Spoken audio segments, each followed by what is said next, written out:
I'd like to share something with you very briefly, which I think is important. Historians are used to criticizing some of the church fathers as though because they were Christian, therefore they could not tell the truth, when actually there's more good history in the church fathers sometimes than you can find in volumes of historians today. There's a very interesting little work which is not Christian and not too worthwhile apart from what it has to say about the falsification of history. It is V.H. Liddell Hart's Why Don't We Learn from History? He writes, and I quote, "Another danger among hermit historians is that they often attach too much value to documents. Men in high office are apt to have a keen sense of their own reputation in history. Many documents are written to deceive or conceal. Moreover, the struggles that go on behind the scenes and largely determine the issue are rarely recorded in documents. Experience has also given me some light into the processes of manufacturing history, artificial history. The product is less transparent than a silk stocking. Nothing can deceive like a document. Here lies the value of the War of 1914 to 18 as a training ground for historians. Governments opened their archives, statesmen and generals their mouths, in time to check their records by a personal examination of other witnesses. After 20 years' experience with such work, pure documentary history seems to me akin to mythology. To those academic historians who still repose faith on it, I have often told a short story with a moral.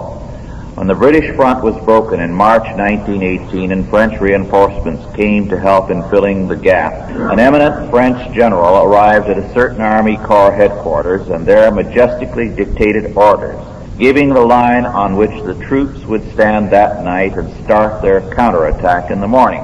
After reading it with some perplexity, the Corps commander exclaimed, "But that line is behind the German front. You lost it yesterday." The great commander, with a knowing smile, thereupon remarked, "This is for history." It may be added that for a great part of the war, he had held a high staff position where the archives on which such official history would later depend had been under his control. Many are the gaps to be found in official archives, tokens of documents destroyed later to conceal what might impair the commander's reputation. More difficult to detect are the forgeries with which some of them have been replaced. On the whole, the British commanders do not seem to have been capable of more ingenuity than meritorious destruction or antedating of orders. The French were often more subtle. A general could safeguard the lives of his men as well as his own reputation by writing orders based on a situation that did not exist, or an attack that nobody carried out, while everybody shared in the credit since the record went on file. I have sometimes wondered how the war could be carried on at all when I have found how much of their time some commanders spent in preparing the ground for historians. If the great men of the past, where the evidence is more difficult to check, were as historically conscious as those of recent generations, it may well be asked what value can be credited to anything more ancient than contemporary history. The exploration of history is a sobering experience. It reduced the famous American historian Henry Adams to the state of cynicism shown in his reply to a questioning letter. "I have written too much history to believe in it.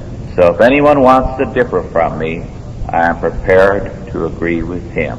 The study of war history is especially apt to dispel any illusions about the reliability of men's testimony and their accuracy in general, even apart from the shaping of facts to suit the purposes of propaganda.